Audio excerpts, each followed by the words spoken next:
My college, Temple University, was attended by 20,000 women. Deanna, the lady I would eventually marry, was one of the three most beautiful women present. Every boy in the cafeteria longed for the three goddesses who sat together one day. Sally, one of the girls, and I were study buddies. When I came over and asked for permission to draw the three of them, I had no idea about the other two. "Do you have something more essential to do?" the tall brunette Deanna questioned. I took her hand and answered, "No." Then she remarked, "You should do a decent drawing, obviously, it will be useful." I said, "You three ladies inspire me." The most beautiful lady I had ever dated was a 6+, and she was a 10. Until Sally, Deanna showed no interest in me. After looking at the sketch, one of the other three lovely women dropped a furiously passionate kiss on me. Then she winked at me, and I realized what she was doing. Deanna, looking at Sally with pride that she had carried me away, looked at the sketch and landed an equally strong kiss on my lips. She said, "You're really competent." Sally gave me another wink and waved at Deanna from behind her back. She was aware of my interest in Deanna, as was Sally, skilled at piquing Deanna's interest in me. She wanted to enviously provoke her. Sally kissed me on the lips before she left. Deanna grabbed hold of my hand. "Sally is drawn to you, therefore you must be distinctive. I am not involved in a relationship." "Are you dating anyone?" I exchanged a headshake. She said, "Well, you do now, and we've been dating ever since." I think she wouldn't have been drawn to me if she hadn't been eccentric, impetuous, and perhaps even bizarre. That drawing, along with numerous others of my wife and children, is presently displayed on the wall in our living room. I've quit drawing by hand. I utilize computers and have a solid grasp of them. I didn't know what. She recognized me at first, but I immediately realized. She was rude to everyone who approached her. I learnt several years later that she had autistic spectrum disorders. She was impacted by Asperger's syndrome. The only person who could accept her occasional insults by turning them into jokes was myself. She insulted all of the other guys who liked her, and I knew they didn't think much of her, so I never understood why they split up with her. When we were 18, we started dating. We moved to Los Angeles by the age of 26, married at 21, and had our first child at 24. On other days, my wife doesn't say much more than pass the salt. She spoke less after realizing that the majority of what she stated to people, they made outrageously rude statements. Even when we were dating, I didn't understand it. After we married, I discovered that she, too, suffered from depression. She regularly cried for hours at a time. Sometimes it would cheer her up, so I'd cuddle her and tell her about the kids and how much I loved her. Maybe a more smart man would have abandoned her, but I was too in love with her, and I would never leave our children. I have never met any children that appear to thrive after a divorce, but perhaps there are some. Did I mention she was the most beautiful lady I'd ever met, not just the one I'd ever dated? Sometimes, I'd lay awake, looking at my beautiful wife and worshiping God. That must make me superficial. What? Now? I also observed that she felt happier as she worked harder. I was the total opposite. When we were seniors, we established a successful advertising agency. All other responsibilities were done by my spouse, while I was in charge of the creative side. Together, we formed an excellent team. The neighborhood remained hazardous, but we paid a low price for a fixer-upper house in a rapidly gentrifying sector. We remodeled it for years, spending every spare money. I worked out almost every day in the weightlifting and media rooms that we designed. I wasn't too horrible in condition. Men were always making attempts on my wife, so I had to be proactive if I wanted to keep her. We lived and worked together around the clock, in good and terrible times, and I loved every minute of it. I tried to fill the hole in Deanna's life, since she battled to make and maintain friendships. In a flash, 25 years had passed, and our third child was born.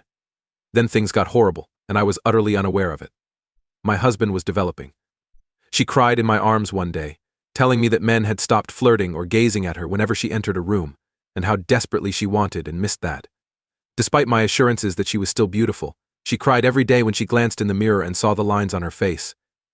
She wailed, claiming that because we married so young, she had missed out on all of life's joys. I went on to add that she missed getting herpes or worse, having her heart destroyed repeatedly. Despite multiple guys making approaches towards her, my wife had never even looked at another man. Her loyalty served as the foundation for my mental stability. That all changed when my wife began attending our youngest son's primary school in a carpool with Carol, a woman she had made friends with. Initially, I was thrilled that my spouse finally found a buddy. She worked as a realtor. Her spouse was someone I knew. Barry practiced law, but I had no clue he was also a divorce attorney who used his wife to gain business by dissolving the marriages of women she had become friends with. Carol would also earn a commission and listing for the divorcee's home as a bonus. My wife frequently voiced Carol's misgivings, and she also started comparing me to the affluent and successful Barry, and chastising me for working too much overtime and earning too little money. I worked additional hours to send our 2 older children to Ivy League universities. They had very little money left over after paying their tuition. However, the value of our property had climbed tremendously, and it was now worth almost $2 million. Deanna frequently complained about Carol's husband's ability to purchase a Mercedes for her, and that they traveled regularly and had a vacation home in Carmel. To be such a disappointment to my wife broke my heart. I'd spent the previous 25 years striving to please her. She clearly didn't care, however. Then, every Saturday night, she and Carol would have a girls' night out. Deanna, my Asperger's wife, who never knows when to stop talking. Carol said after the first night that she didn't understand why Deanna chose me when she was capable of so much more. I am not a moron. I did not voice my disagreement or complaint. I accompanied them on their next expedition after borrowing a friend's car. They went to a pub and ran across Carol's very gorgeous younger acquaintance, who spent the entire night dancing too close to my wife. I quietly snapped some photos and waited in the parking lot next to my wife's car, despite my want to approach them and bash the guy unconscious. I would have beaten the crap out of this tall, slim, lovely guy in the parking lot and gone to jail thrilled when she left with the gentleman. However, Carol and my wife left without him. I was torn between seething wrath and broken-hearted despair, and I wanted to devise a solution. I made a pot of tea for the 2 of us and hurried my wife home. She told me everything about her night, including how she had danced among other males. Each time, she lied. I was aware of the need to proceed with care. My wife must have been really turned on by my flirting with the other guy, because she spent the rest of the night making out with me nonstop till I had to ask pardon. She walked into our backyard and chatted quietly on her phone for the rest of the week. Our credit card statement indicated that she had gone shopping and bought several extremely provocative items that she kept hidden from me. My wife's car wouldn't start the next week, so she stayed at home instead of going on a girls' night out. I'd disconnected the battery. I had hoped that this time, my wife's affections for that individual would decrease. I was seeking for a solution to make things right between us. I recommended that we take a film course at a neighboring college and view forthcoming films. Although my wife appeared to like the idea, she decided against it the next day. She explained that Carol had urged her not to take a class with me, since it was a deception to control her. Even so, what exactly does that mean? What total nonsense. Relentless. I bought tickets to this Saturday night's ballet. Despite her love of dance, my wife rejected since I was going out with Carol again. My marriage was severely collapsing. Carol and my wife returned to the same tavern that week. My wife sat next to the same man, but I was situated farther away but still visible. Of course, to cover my identity, I wore sunglasses, a hat, and a wig. Normally, my non-drinking wife would make up for missed time. Her boy toy's hands were between her thighs as my wife became tipsy. Instead of resisting as his hand crept upward, she leaned in for a kiss. I knew I had to put a stop to her fervent need for her male toy because I had had enough. I reasoned that a pitcher of beer could fix many of life's problems. At a neighboring table was occupied by 2 drunk men who were broke but wanted to drink. I offered them $500 at the bar for 2 large beer pictures. If they follow through on their purchase, they'd trip over one of the beer-themed images and spill it all on my wife.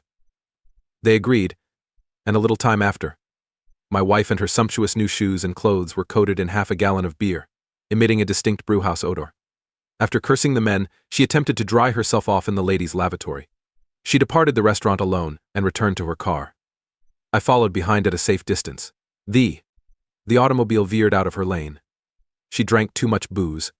I contacted the cops to report a possible inebriated driver. I gave them the make, license plate, and direction she was traveling on Wilshire Boulevard. When the cops pulled over my wife, they discovered she had alcohol on her and arrested her for DUI. I told her how furious I was with her and let her spend the night in the drunk tank before coming to fetch her. I promised her that her girls' evenings out were over and that I would not aid her again. Carol was accurate, she stated. I didn't want Carol to have fun because I was too controlling and envious of her. Okay. Then I won't save you. Give Carol a call so she can help. I'm going out. I got her out of jail after she wept and promised to stop going on girls' nights out after pleading and begging. Carol stopped dating, but she continued to intrude in my marriage. Carol had a secret motive. Even when she invited us to supper, she and her spouse abruptly questioned me about our financial worth and my salary. I was being graded depending on how bad a divorce I could have. They asked us over for another reason, too. They asked me to check at their broken computer because I work with graphic applications all day and am very skilled at computers. I told them to go back to drinking in the den while I tried to troubleshoot the office computer. As is often the case, I began by turning it off and then back on, which cured the problem. I was instantly fascinated and wanted to learn more about my opponents.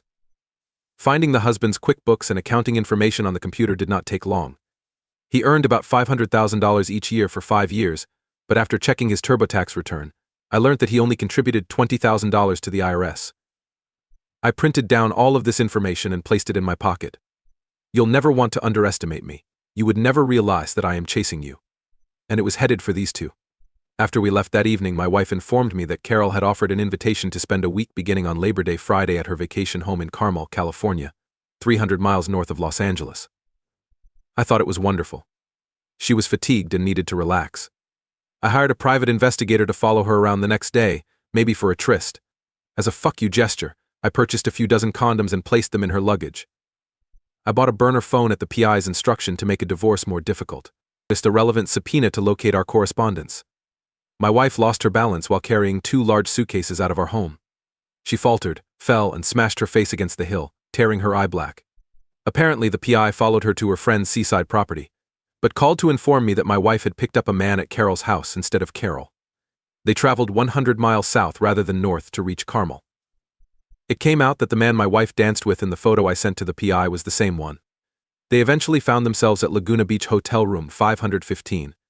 Because there were police officers in the hotel restaurant nearby, the PI spoke to me in whispers. He asked what I wanted done. I encouraged him to report that a prostitute was being beaten up in that room in the heat of the moment, recalling my wife's black eye. Before they had time for sex, I hoped the officers could put an a celebration. My wife was arrested for prostitution 5 minutes after the PI informed me that she had been led out of the room while fully dressed. Her spouse was arrested for assault and violent behavior. My wife called an hour later weeping. She demanded that I release her from detention. She declined to explain the nature of the offense. Only her current location is known. She refused to answer when I asked, behaving foolishly, why she wasn't in Carmel. Her bond was $5,000. When our bank opened in the morning, I told her that I would drive down after withdrawing the cash. I didn't drive down to save her or withdraw the cash. I planned to detain her for the whole 3-day Labor Day weekend since she had learnt nothing from her one night in jail last month. During her arraignment, I witnessed her enter a guilty plea, wearing chains, clad in an orange jail uniform. I've previously witnessed my wife to be confused, dissatisfied, joyous, and sad. However, this was the first time I had seen her completely crushed and vanquished. She was at a low time. It was considered that the enormous quantity of condoms in her bag suggested that she worked as a prostitute. She earned a 6-month jail sentence. If she stayed out of trouble for a full year, the sentence was suspended. Carol's spouse, a lawyer, took her by surprise. He also stepped in for my wife's John, who seemed to get along well with Carol's husband.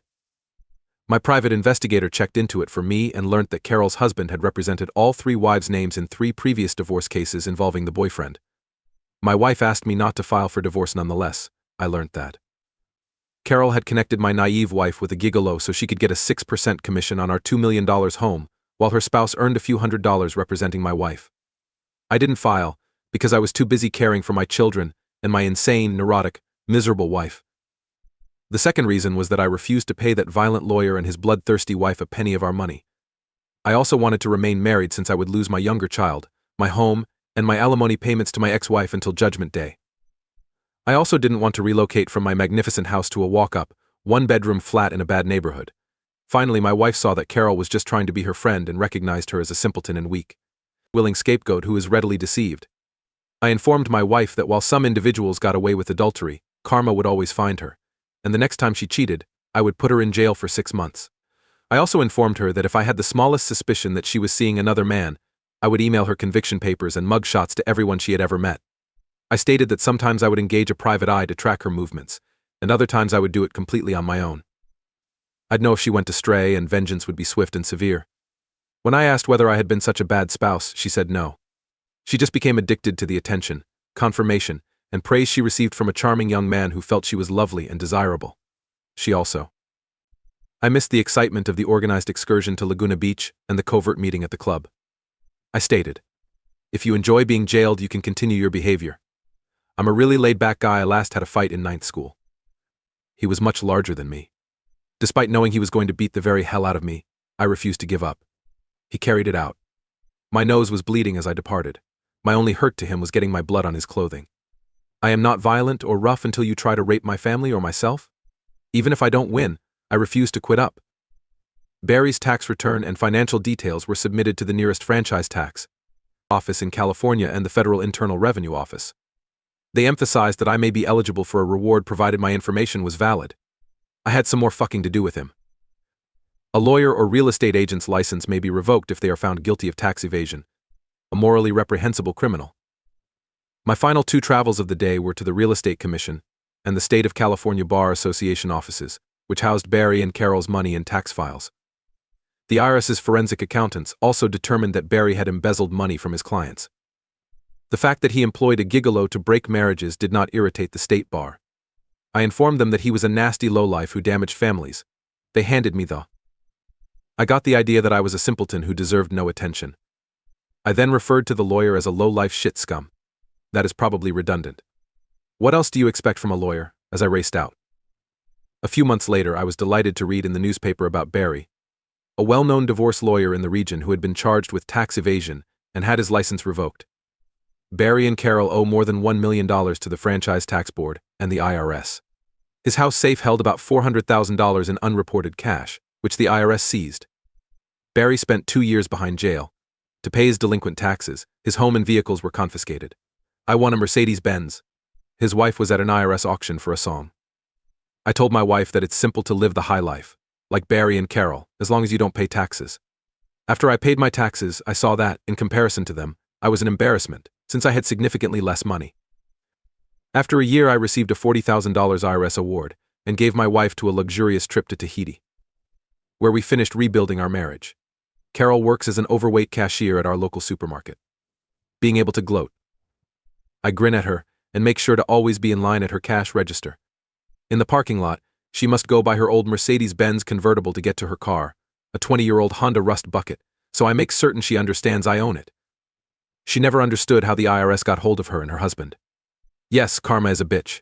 However, on sometimes a resentful spouse must aid. It happened a decade ago. Our marriage did not return to normal for a year following our trip to Tahiti, but my wife got her lesson and now, like Johnny Cash, walks the walk. I appreciate you noticing. Please remember to like, comment, and subscribe if you like this video and want to see more stories like it.